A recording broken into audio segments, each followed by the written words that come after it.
CoachCast no ar, mais um episódio aqui. Dessa vez, meu convidado está lá na Dinamarca. Tentamos até gravar esse episódio aqui umas 2 semanas no Brasil, não deu certo, mas sempre dá certo quando a gente é persistente. E CoachCast é o podcast aí da sua carreira, para o seu negócio, para te inspirar, sempre com convidados que estão aí na atividade e mostrando suas atividades para nos inspirar. E hoje é o Carlos Monteiro. Carlos Monteiro, super prazer, e foi inusitada a forma que nos conhecemos. Eu mandei uma mensagem no LinkedIn do pai dele, aí ele respondeu, e aí a gente acabou, eu queria entrevistar o pai também, mas o filho veio aqui e tem uma história linda que vai contar. Seja super bem-vindo, Carlos, é um prazer te receber aqui, uma pessoa incrível. E, por favor, quem é o Carlos Monteiro? Pô, muito obrigado pelo convite. Primeiro que eu admiro muito quem produz conteúdo e quem ajuda, quem faz com que as pessoas, quem dá voz para outras pessoas, porque eu também faço isso. Então, parabéns aí pelo seu projeto, pelas entrevistas. Eu acho que isso é super importante, né? A gente está compartilhando histórias de seres humanos. Isso cria conexão humana. Então, Sérgio, obrigado.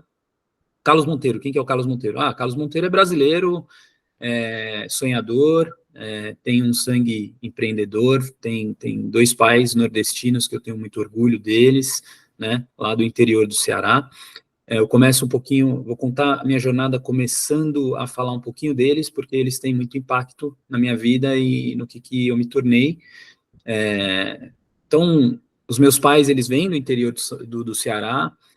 Meu pai muda para São Paulo com 16 anos, minha mãe, ela foge para São Paulo com 18 anos, ela é a mais nova de casa, e o meu avô não queria meu avô queria, na verdade, que minha mãe ficasse cuidando dele, né, que naquela época, eles fizeram até uma aposta ali, que minha mãe não ia conseguir sair de casa, e minha mãe deu um jeito, criou uma história lá com o tio, que financiou a ida dela para São Paulo. Ela foi com 18, meu pai foi com 16, tinha um tio dele que era padre, que conversou com meu avô, e meu pai, com 16 anos, muito jovem, foi morar com esse tio, que recebeu ele, né, esse meu tio trabalhava para a igreja, né, um missionário ali da igreja católica. Então meu pai conta que a jornada dele começa ali, mudando de casa em casa, porque dentro da igreja você tem os padres que têm como objetivo, né, falar com velhinhos e velhinhas que estão ali prestes a falecer e tem um imóvel, né, e eles vão meio que cuidar desses velhinhos e velhinhas, mas o objetivo final é passar aquele imóvel para a igreja. Então meu pai viveu muito isso, né, então é muito interessante ouvir essa jornada do meu pai. Eu estou contando um pouco disso porque meu pai ali e minha mãe começam um negócio chamado camisaria.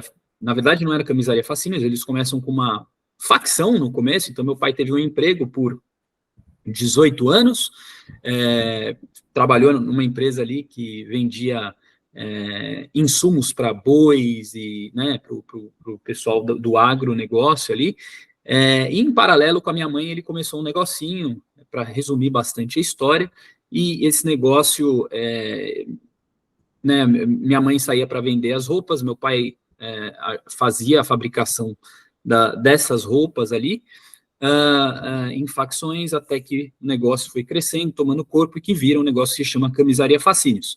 E eu estou contando um pouco disso porque eu acredito que eu cresci, né, num ambiente empreendedor, e escutando muito, vendo muito a jornada ali dos meus pais. Então, não vou falar tanto deles, mas isso acho que impactou muito a minha forma de entender o mundo, a forma de ver o mundo, né? Acho que empreendedorismo, falando um pouco do que eu penso, é uma coisa desafiadora. Eu não sei se é para todo mundo. Aliás, eu tenho certeza que não é para todo mundo. Você precisa ter estômago, você precisa ter um mindset um pouco diferenciado, e eu acredito sim que você precisa ter mentores que já fizeram, né, coisas para que você possa desbravar esses caminhos que são muitas vezes desconhecidos, a gente não sabe onde eles vão dar, né? Então, mas você ter uma rede de apoio. Falando um pouquinho, eu quis contextualizar os meus pais, porque eles impactaram muito a minha vida. eu sou natural de São Paulo, né? Eu nasci em São Paulo, cresci lá minha vida inteira, tive uma infância muito boa, meus pais sempre foram, a gente nunca foi rico, mas uma classe média boa durante a minha infância, né? Então, eu sou um dos brasileiros muito afortunados, estudei em escola particular, tive faculdade paga pelos meus pais, sou filho da PUC, né? Me formei em administração de empresas, fiz curso de inglês, fiz esporte quando era criança, então uma criança ali com muita sorte e com recursos, né, para poder viver uma vida boa, né, uma vida que acho que muitos brasileiros não têm esse privilégio. A história um pouco da empresa familiar, pegando o que a gente falou no offline, eu trabalhei na empresa o primeiro emprego que eu tive foi na empresa do meu pai, ali, mais ou menos, quando eu tinha 19 anos, eu tive uma namorada que uma hora ela falou, cara, até quando você vai ficar recebendo mesada? Então, ela deu o primeiro pé na minha bunda, né, e aquele incentivo que foi maravilhoso para que eu pudesse começar a me mexer. Então, eu cheguei para o meu pai e falei, pai, acho que está na hora de começar a trabalhar. E eu começo a trabalhar no estoque da Camisaria Fascínios, lá na Rua da Graça, e eu começo ali uma jornada, né, de entender o negócio que meu pai tinha construído, depois fui para a fábrica, foi, de fato, passei por todas as áreas da empresa, estoque, fábrica,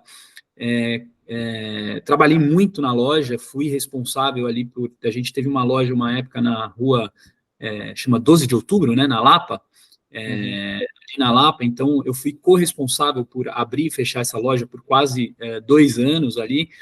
Então, cara, eu vivi na loja, especialmente no varejo, né, porque a gente tem a fábrica que faz a produção da camisa, mas o varejo, então no varejo eu vivi muitas situações ali de cliente chegar bravo, às vezes eu não ter tanta experiência para, né, eu também me exaltar, então começo a entender como lidar com pessoas, né, e que o varejo ele tem essa riqueza incrível, que acho que me formou muito, essa escola que eu tive na Camisaria Fascínios e no varejo, para poder lidar com pessoas mais adiante, fazer prospecção e não ter medo de ficar ligando para as pessoas e de não, né, de entender um pouco o ser humano.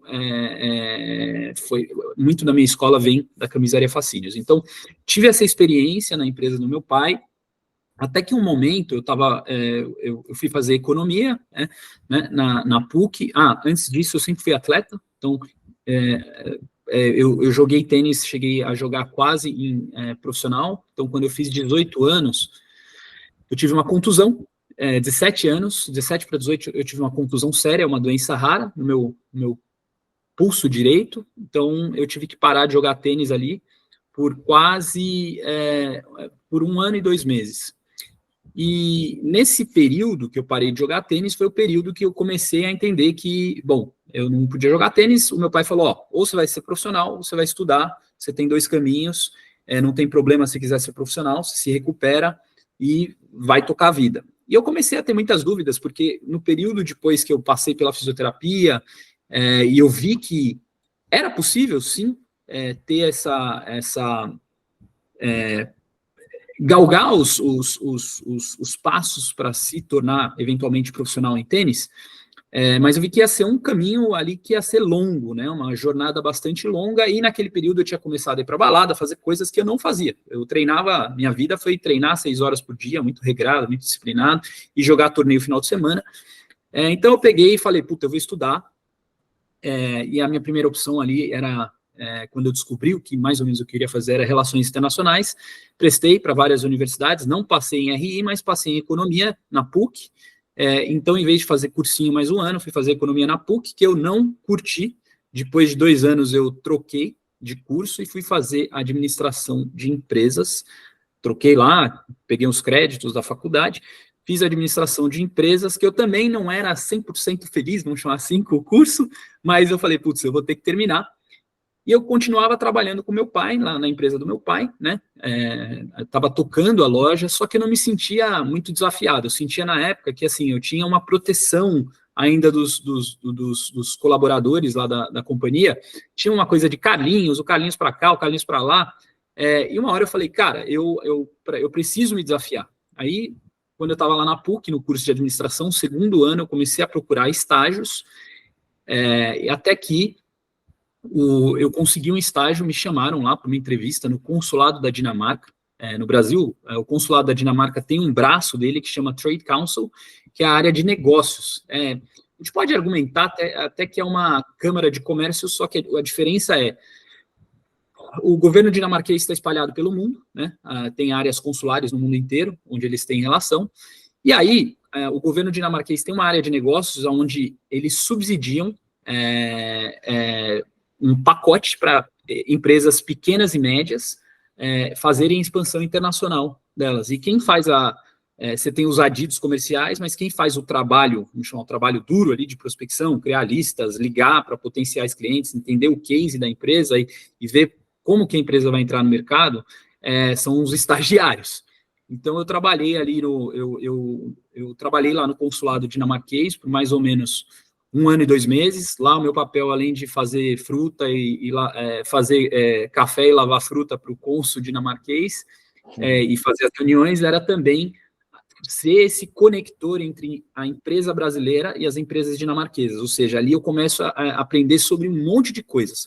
Valor de marca, né, que o governo dinamarquês, quando eu ligava para uma empresa, eu comecei a pegar uns macetes, em vez de falar da empresa, do case, falar, eu represento o governo dinamarquês, as portas se abriam, eu tinha acesso a presidentes, então eu comecei a entender o valor de uma marca, que é o governo, né? É uma grande lição que eu tive ali, e eu já vou conectar isso com a minha história pessoal no chegar na Dinamarca. E ali eu aprendo sobre conexão, valor de marca, né? Sobre como prospectar negócios, feiras de negócios, que eu participo de várias ali também, hospitalar, um monte de feiras. A Dinamarca é muito forte em coisas em tecnologia para hospitais, robôs, enfim, um monte de coisa. Aí, depois desse trabalho que eu tive lá no consulado dinamarquês, aí eu conheço minha ex-mulher lá, a Catrine, a gente a cada 6 meses recebia estagiários e estagiárias da Dinamarca, conhecemos, eu conheço minha ex-mulher, começa a namorar, eu tenho um outro estágio ali para Siemens, né? Eu tenho um estágio na área de marketing estratégico ali para a área de energia. E foi um estágio que, apesar de eu não curtir o que eu estava fazendo, eu vi uma realidade que é a realidade da multinacional e da influência que as multinacionais têm no nosso país. Então, eu estava, isso era em 2010, 2011, eu peguei bem o projeto da Copa do Mundo. Então, cara, a gente tinha a oportunidade de sentar nos comitês e ver reunião com o governo, como é que eles veem o mundo, né? Os bids, putz, foi uma experiência incrível, assim, que eu aprendi bastante, assim, sobre como que uma multinacional de fato olha para um país, o tipo de nível de conversa que existe. Saindo da Siemens, eles queriam me contratar lá e eu que não queria, eu não me via numa estrutura tão grande daquela, sendo só uma pecinha, né, ainda mais como estagiário. Eu sempre tive um negócio assim de, putz, eu preciso fazer alguma coisa. Eu fui trabalhar, eu já sabia, já conversava muito com a Catrine, a Catrine é dinamarquesa, como eu falei, a mãe das minhas filhas, que eu queria morar fora. Então, a gente conversava um pouco sobre isso. A gente decide ali que eu vou terminar a faculdade e eu vou fazer alguns jobs com meu pai, com a minha mãe, até que esse período acabe. Então, me formo pela PUC em junho de 2013 em maio de 2013 eu me formo, e em junho de 2013 a gente vem para a Dinamarca. A minha filha nasceu em dezembro de 2012, a Inês. E quando a gente vem para cá, eu já tinha começado uma preparação. E o que é essa preparação, né? Quando eu trabalhei no consulado da Dinamarca como estagiário, a gente tinha o setor de negócios, que era onde eu atuava, mas o setor consular, que estava ali na minha frente. E eu via muitos brasileiros ali chegando e falando do desafio que era encontrar trabalho por aqui. Então, eu tive uma ideia, eu tinha começado a estudar sobre marketing digital, que era o que se falava na época, né? E a gente fala até hoje.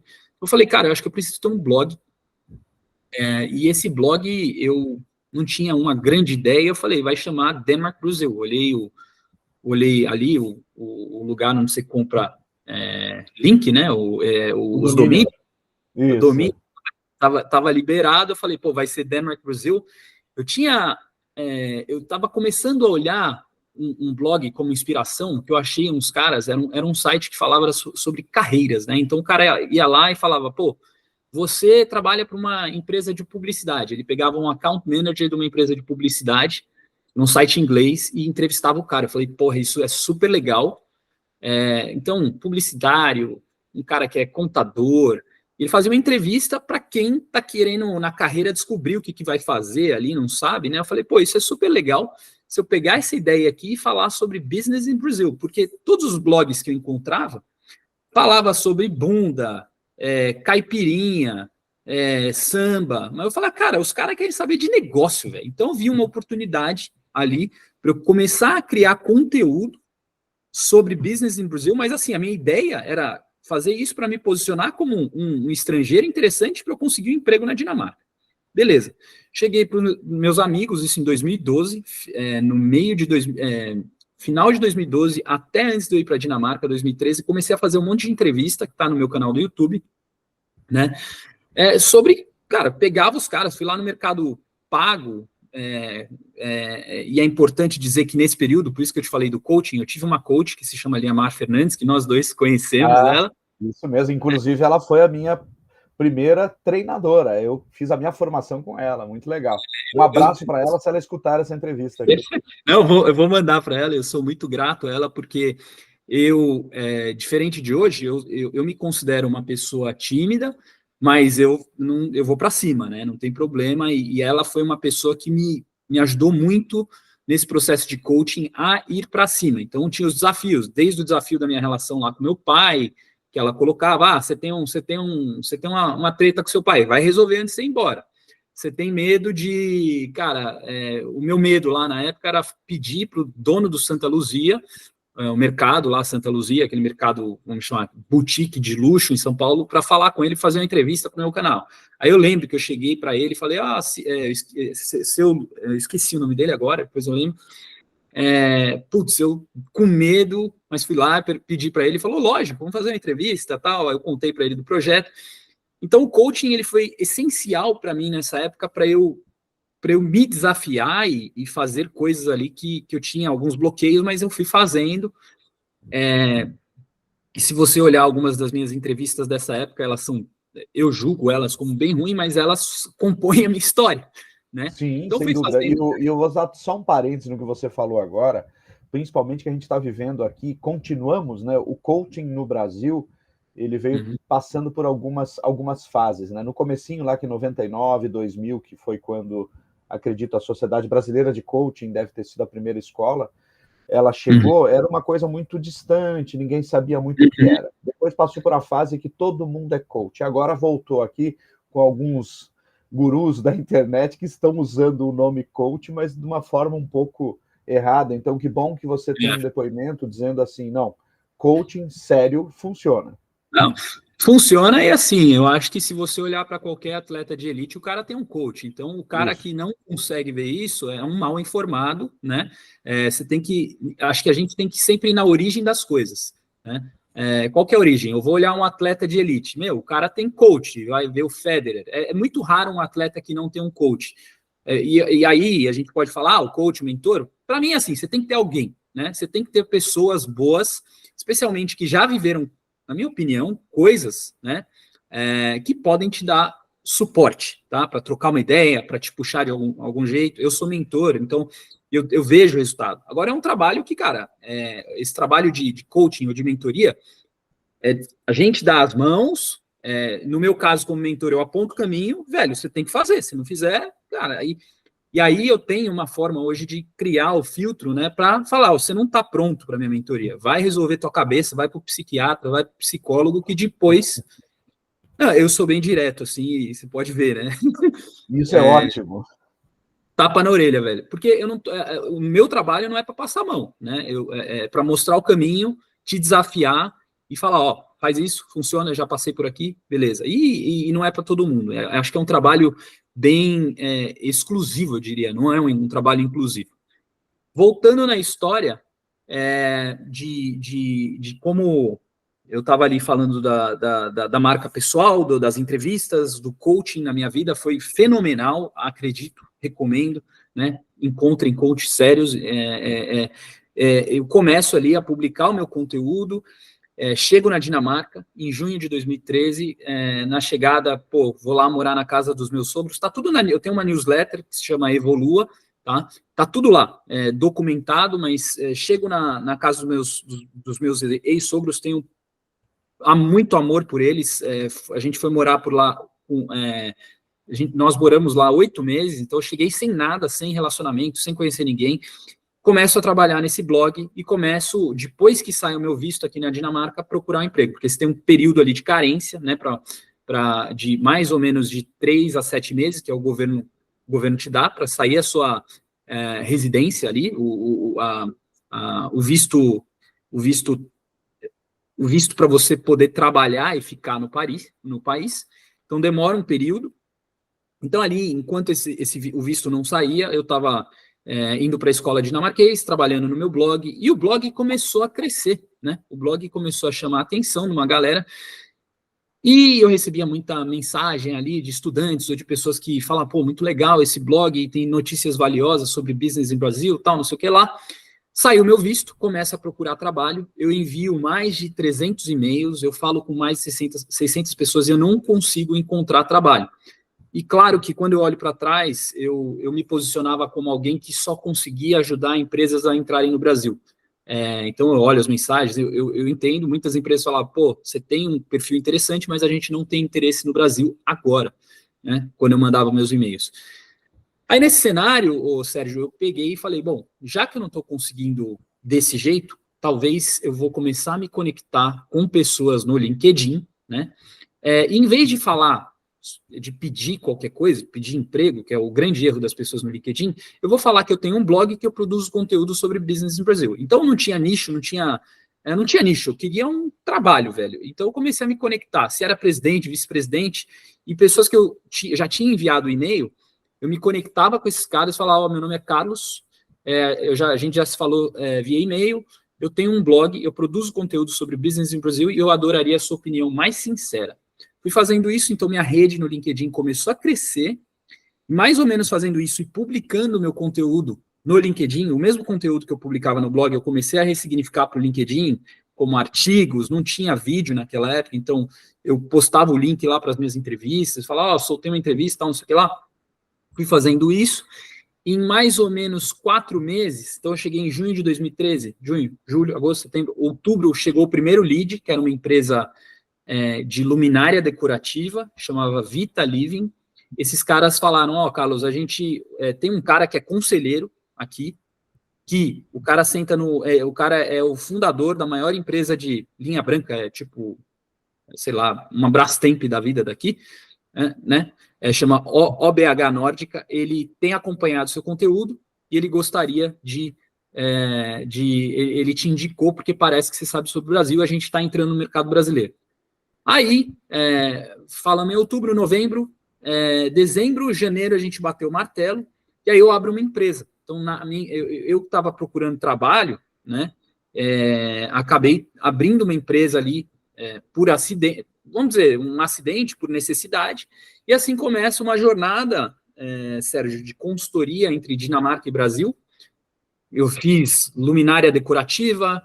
Aí, né, o Brasil ia sediar a Copa, eu dei uma sorte que uma jornalista aqui da minha cidade encontra o meu blog e acha muito legal, me chama para uma entrevista, me coloca na capa do jornal de um domingo, imagina você tá lá no Estadão, né, esse brasileiro, o jornal falava, esse brasileiro vai nos ajudar a entrar no mercado brasileiro, e assim, era eu na capa, o embaixador da Dinamarca lá no Brasil, do meu lado, e uma outra empresa que já estava no Brasil. E, assim, aquela matéria mudou minha vida, assim, porque no outro dia, isso era no domingo, na segunda-feira, eu tinha um e-mail do vice-presidente de vendas da DSV, que é a quinta maior empresa de logística do mundo, falando que eles estavam expandindo para o Brasil e que ele tinha visto meu blog, que ele queria conversar comigo. Então, ali começa uma jornada bem legal e, assim, para mim foi tudo na descoberta, porque eu não sabia precificar minha consultoria, eu não sabia vender meu serviço, eu nem sabia o que eu estava oferecendo, eu sabia que era alguma coisa ali com desenvolvimento de negócios entre Dinamarca e Brasil. E eu fui fazendo isso, vendi cerveja, levei cervejas especiais, essas cervejas artesanais para o Brasil. Na Dinamarca teve um boom, eles fazem mais de 1.000 rótulos de cerveja por ano aqui, cerveja premium, né, IPAs, cara, tem uma produção vasta aqui.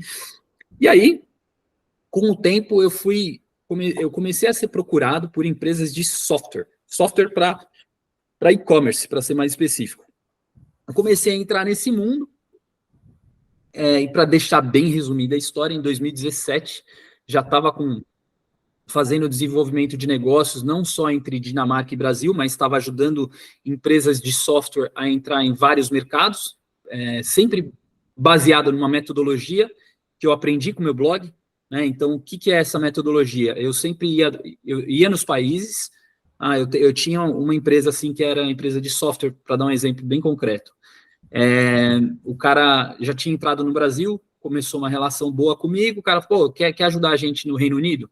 Beleza, te ajudo, não tenho relacionamento lá, mas eu tenho uma metodologia. Então, eu ia no país, entrevistava o que a gente chama de ICP, que é o perfil do comprador, do meu cliente, criavam-se uma história ali de conteúdo, criava-se entrevistas em vídeo, né? E ali, depois que cria-se a entrevista, a gente começava o relacionamento e inseria a empresa naquele contexto com relacionamento, e isso acelerava muito a entrada ali, sobretudo com clientes de grande porte. Então, na Inglaterra, no case específico, a gente abriu contas como John Lewis, né, Ted Baker, John Lewis, Farfetch, são grandes empresas ali da Inglaterra. 2017, o fundador da maior plataforma de e-commerce da América Latina, que se chama VTEX, ele acha um artigo meu no LinkedIn, uma entrevista, e aí ele me convida para fazer a expansão internacional da VTEX. Ele me chama para ir lá na casa dele, lá na Inglaterra, que ele estava morando na época. O nome dele é Mariano Faria. Ele pergunta: Carlos, a gente está fazendo expansão internacional, por onde eu começo? Eu falei: eu tenho uma tese, eu acho que assim, primeiro, qual que é o budget, né? Não tem um budget muito extenso, a gente não tem um budget muito agressivo, a gente quer entender a Europa. Eu falei: então é assim, eu acho que baseado aqui no meu conhecimento que eu já venho fazendo, se a gente for começar nos países consolidados da Europa, vamos chamar Inglaterra, Alemanha, França, cara, vai perder grana e eu acho que vai ser desafiador. Vamos começar pela Europa emergente, Bulgária, Romênia, Polônia, e vamos tentar a Dinamarca, porque eu moro aqui, né? Eu moro na Dinamarca. E aí, a gente fez a pesquisa, mesma coisa, comecei para os países, e a gente começou a ver que na Europa Central tinha muita aderência. E depois eu posso falar de aprendizados de ecossistema, assim, mas é só para deixar o long story short, a história curta aqui. Uhum. 2 anos operando na Romênia e na Europa Central, a Romênia se torna o 5º maior país para a VTEX, com uma metodologia que eu criei, assim, 2 anos, e em 2018 ele me faz uma oferta, ele fala: olha, a gente já gastou 3 milhões de dólares nos Estados Unidos, 300 mil euros aqui com você, eu quero incorporar a sua empresa para que você vire VTEX e ajude a gente nos Estados Unidos e crescer em outros países. Tinha algumas complexidades, nos termos que foram oferecidos, e eu não fiquei tão interessado, não fiquei, né, porque eu tinha um sócio na época também, tinha 30%, eu trouxe esse sócio para a empresa, na época não tinha grana para pagar, e a gente foi crescendo juntos. Eu tinha a maioridade dos shares da minha empresa, da consultoria, e ele acabou tendo 30%, mas ali por algumas questões de valores, eu vou colocar assim, com esse sócio eu acabei, primeiro, eu não fui para a VTEX porque eu sempre acreditei em empreender, tá? Eu queria empreender, uma das discussões que eu tive com esse sócio foi uma das questões que que veio à tona foi, pô, mas para a gente ser milionário, a gente tem que vender a empresa para esses caras. Eu falei, não, o game está só começando, isso sou eu posso ser, tá louco, mas eu prefiro começar um negócio aqui, porque a gente está tendo visibilidade agora, né? Mas se você quiser, tá tudo bem, vai lá, eu passo, você pode ir para lá, vai com Deus e tá tudo certo, eu vou tocar esse negócio. Resumo da ópera foi que ele acabou não indo, e ele acabou não indo, eu acabei não vendendo a empresa, mas a gente não teve um alinhamento mais sobre o que a empresa seria, como que a gente monetizaria o negócio, quais seriam as outras formas de monetizar e outras questões ali de valores também, né? Eu trouxe, na época, um cara mais sênior para nos ajudar, e esse cara sênior, que eu tinha prestado serviço para ele ser sócio também da empresa, ele falou, vocês têm que tomar essas atitudes. Então, eu me considero alguém coachable, alguém que, né, beleza, executa, a gente teve um acordo de boca, a minha parte eu cumpri, o meu ex-sócio acabou não cumprindo com a parte dele, e, cara, isso foi 2018 para 2019. Ali eu estava passando por um período já bastante de estresse, né, e estresse é uma parada que eu entendi ali que é um burnout, você falava o nome Biaça, a minha cabeça era como se ficasse tudo cinza, assim, sabe? Que era o nome da empresa. Então eu estava cansado, e aí eu acabei, eu cheguei para o Juan, que era meu ex-sócio, falei, vamos fazer o seguinte, já que você não cumpriu com essa parte que a gente tinha combinado, você fica com a empresa, a gente mantém o relacionamento, tá tudo certo, eu sempre fui a cara da empresa, eu vou montar um outro negócio, tá bom. Minha cabeça não estava boa naquela época, estava com muito estresse e tal, e isso foi em 2019, vou para o Brasil, fazer uma reflexão, pô, mudo para o Brasil, não mudo, mas tem as 2 filhas e tal, vou para o psiquiatra, cara, vou descobrir a meditação, meditação transcendental, né, que eu pratico até hoje, e aí resolvo voltar para Dinamarca, tenho um emprego ali por um período que eu acabo não me adaptando, aí saio do emprego, depois que eu saio desse emprego, acontece a pandemia, e eu tinha acabado de lançar a Evolve, não sabendo direito o que ia ser Evolve, mas eu sabia que ela tinha que ser alguma coisa relacionada a conteúdo, né? Eu tinha que ajudar empresas ali no mercado do e-commerce a produzir conteúdo, e a partir daí poderiam surgir produtos e serviços para empresas no mercado do e-commerce, esses vendedores de tecnologia. Então ali eu começo em 2020, e aí de repente me chamam para tocar um podcast global, aí esse podcast de uma empresa de personalização sai de 2.000 downloads para 9.000 downloads, né? A ideia ali era fazer a estratégia de go-to-market. O que é isso? Eu pegar uma empresa e lançar ela em fazer com que ela entre em vários países, né? Com conteúdo. Então a gente criou um podcast que inicialmente era pequenininho, estava presente só, eles estavam fazendo na Inglaterra, aí eu falei, eu toco a estratégia, eu até toco esse podcast, mas tem que ser do meu jeito. E aí eu comecei a testar algumas hipóteses, né, que eu tinha em relação a marketing de influência no B2B, e elas se provaram verdadeiras, então eu peguei esse podcast e lancei no Brasil, na Polônia, na Romênia, nos Estados Unidos, só que nas regiões que eu não tinha influência, eu não tinha network, eu pegava alguém com influência e chegava para os caras e falava, você quer trabalhar a tua marca pessoal? Eu tenho um veículo aqui, a gente não paga nada, você tem que simplesmente entrevistar pessoas com influência nesses mercados e a gente vai fazer com que você look good, né? Tipo, que você apareça aí no seu mercado e a gente vai trabalhar. Cara, o podcast saiu de 2.000 para 9.000 downloads, foi hiper bem, e aí eu falei, pô, tem um negócio aqui para ajudar executivos a se tornarem influenciadores de negócios. E aí eu comecei a fazer isso desde 2020, e é o que eu venho fazendo desde então com a Evolve, né? A Evolve ela é uma empresa que trabalha marketing de influência. Eu não gosto da palavra marca pessoal, mas é o que a gente escuta hoje, então eu trabalho com executivos, né, a se tornarem... Eu faço com que esses caras amplifiquem a voz dele no canal que os clientes deles estão. Então, chegando um pouquinho na apresentação desse podcast, fazer isso com meu pai foi um desafio, né? Porque ele fala, ele sempre traz a questão do dedinho para cima, do like e tal, ele fala, não gosto de dedinho para cima. Eu falo, cara, tudo bem, não tem problema você não gostar, mas assim, a gente vive uma nova mídia.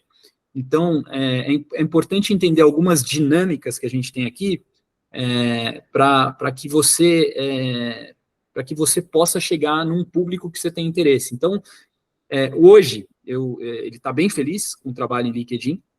Não, foi sempre bastante desafiador, mas hoje ele vê o valor. Então, por exemplo, a gente conta histórias ali. Eu estou dando um exemplo do meu pai, ali, né, que a gente tem o Jorge Aragão, o Jorge Benjor, mas também contando histórias que inspiram, né, de um empreendedor. A gente traz muito conteúdo ali para comparar produção nacional ou produzir na China e por que a gente deve valorizar a indústria nacional.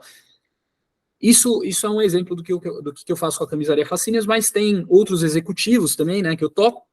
E aí, Sérgio, durante esse período, como 2020 foi essa porrada da pandemia, eu queria testar o meu modelo antes de sair oferecendo alguma coisa para empresas no mercado internacional.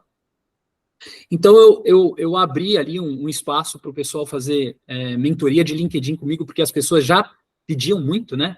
Eu preciso de mentoria de LinkedIn, você manda bem. Eu já dava essas mentorias de graça.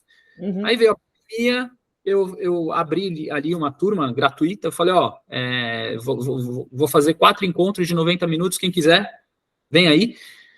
20 pessoas se inscreveram, 10 ficaram até o final. E aí, dessas 10, cara, teve um cara que arrumou um emprego como diretor da Sodexo, uma menina arrumou um emprego no Facebook da Dinamarca, um cara arrumou cliente na Espanha, a esposa desse cara que assistia de rebote arrumou um emprego. Um amigo meu, o André, que não conseguia emprego na Dinamarca, conseguiu numa empresa de farma. Teve das 10, a Tami arrumou um emprego em Berlim, né? Teve 10 pessoas que, através da minha metodologia, conseguiram emprego, conseguiram se recolocar ou conseguiram coisas melhores. Eu falei, pô, isso aqui está validado. E aí foi que eu comecei a também oferecer mentorias, que eu chamo hoje, já está mais formalizada, são 60 pessoas que passaram comigo, 60 pessoas, mais ou menos, são 57 casos de sucesso, né? Então, gente que, uma amiga minha que acabou entrando na Portobello como head de transformação digital. Quem mais? Eu tenho que começar. O Samuel, que queria amplificar a voz dele, está numa das maiores empresas de seguros para logística, ele mora na Amsterdã. Teve um outro cara que começou a empreender, o Lucas.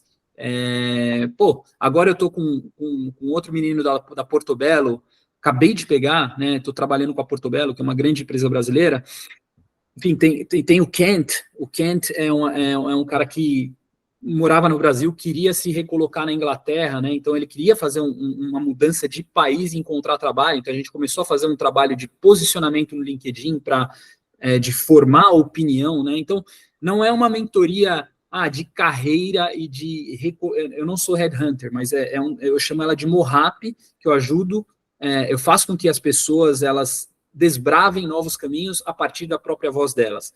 Só que para isso, o executivo, a pessoa, o indivíduo, ele precisa ter reputação já construída no mercado, porque fica muito mais fácil, né? É diferente eu pegar um estagiário, que eu já trabalhei também, e essa pessoa hoje está na Riachuelo, incrível, o Frederico Betlin, amigo meu. As pessoas acabam se tornando amigos, né? Acho que é isso que é legal da mentoria.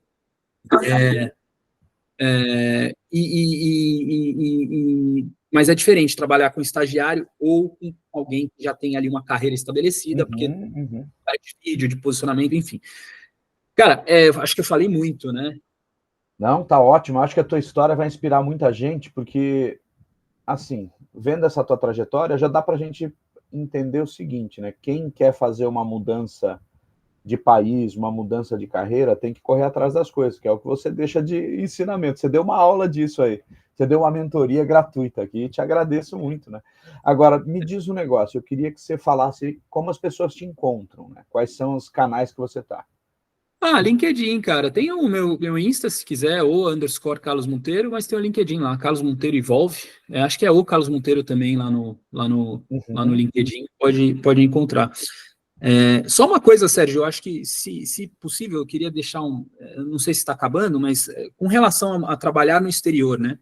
Uhum. E tem muita gente que sonha muito, eu quero trabalhar no exterior, não sei o que lá, mas assim, arruma inglês, começa por aí, né? Boa. Não tem como, não adianta sonhar muito se você não consegue, tipo, the books on the table, você não fala isso, porque você quer ganhar, sério, você quer ganhar 3, 4, 5 vezes mais, pode ser sem sair do Brasil, existe isso, mas começa com o básico, tá? E assim, não estou falando que a pronúncia tem que ser de um nativo, não, mas você tem que saber, nessas empresas internacionais, você vai lidar com polonês, chinês, italiano, então seu inglês ele tem que ser sólido, você tem que, tipo, 1 mais 1 é 2, é comando, sabe? Então você tem que saber se comunicar.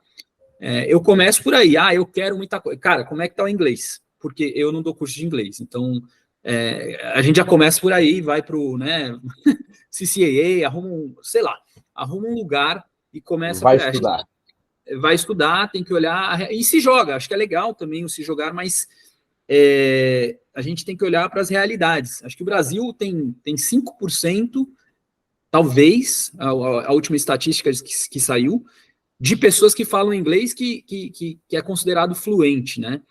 Ou seja, com uma capacidade de se comunicar. É muito pouco, cara. É muito pouco. Assim, quando eu estava no Brasil, eu tive uma experiência ali no D&D Shopping, que é nas Nações Unidas. Uhum. Pô, e eu não estou falando mal da pessoa, mas assim, o brasileiro, acho que a gente teve até trocou essa ideia. O brasileiro que fala inglês no Brasil, o salário dele triplica. Então eu estava ali no hotel internacional, eles recebendo estrangeiros, e um estrangeiro ali, parecia ser alemão, pelo sotaque, ele chegou para a menina e falou: onde que é o restaurante? Ela, putz, eu não falo inglês. E assim, o cara olhou, você está no hotel. Aí eu, com licença, posso te ajudar, tal, assim. Eu não estou falando mal da menina, mas eu estou falando assim, a capacitação. Então, se você está escutando isso agora, saiba que é real. Se você falar o inglês no Brasil, você já vai estar na frente dos outros em termos de ganho salarial, de oportunidades. Isso não acontece na Escandinávia, porque aqui todo mundo fala inglês, desde a mulher do caixa, eu diria 95% fala inglês, desde a mulher do caixa, de um supermercado até um executivo, é uma coisa básica, né? Então, eu começaria por aí essa mensagem de quero trabalhar fora, arruma essa base aí, né? Excelente, perfeito. Eu só tenho a te agradecer aí esse tempo seu, a tua dedicação, a tua coragem. Rapaz, você é um empreendedor nato, né? Nasceu, tem na veia aí, tá no sangue. Tá no sangue, mas não é fácil, né? Não, Não é fácil, não. é Não sempre é fácil. desafiador, mas você deu uma aula aqui de como a gente tem que fazer em busca dos nossos sonhos. Muitas vezes até a gente não tem o sonho bem sonhado, né? Você foi indo, Uhum. você queria mudar, você mudou e olha só onde chegou. Tá de parabéns, Carlos. Obrigado. Obrigado, Sérgio. E aí agora eu vou te convidar aí também para o Evol Talks, né? Opa, será um prazer estar contigo lá. Será um super Vamos prazer e nessa. fico honrado, viu? Fico Não, honrado lógico. Tamo junto, nesse tamo junto. convite. E a descrição desse episódio aqui, na descrição, vai ter ali toda a história escrita também aqui do teu, onde tem no LinkedIn, né? Nós vamos ter a descrição e as tuas redes ali. Tem o canal no YouTube também, né? Tem o canal no YouTube, mas aí eu nem lembro qual que é Tá, o não, mas handle. depois você me manda que vai ficar tudo por aqui. Carlos, Tá foi bom. um enorme prazer estar Pô, contigo que bom. aqui, essa tua história inspiradora e a Fascínios, né, que eu sempre assistia na televisão também, eu era sempre super fã do seu pai, que ele se comunica super bem lá, Na e de figura. fato, né, e o filho não podia sair diferente, né? Então, muito obrigado, tanto para quem está nos assistindo ou nos ouvindo. Esse foi o Carlos Monteiro, um baita cara. Muito obrigado. Obrigado. Valeu, pessoal. Obrigado, Sérgio.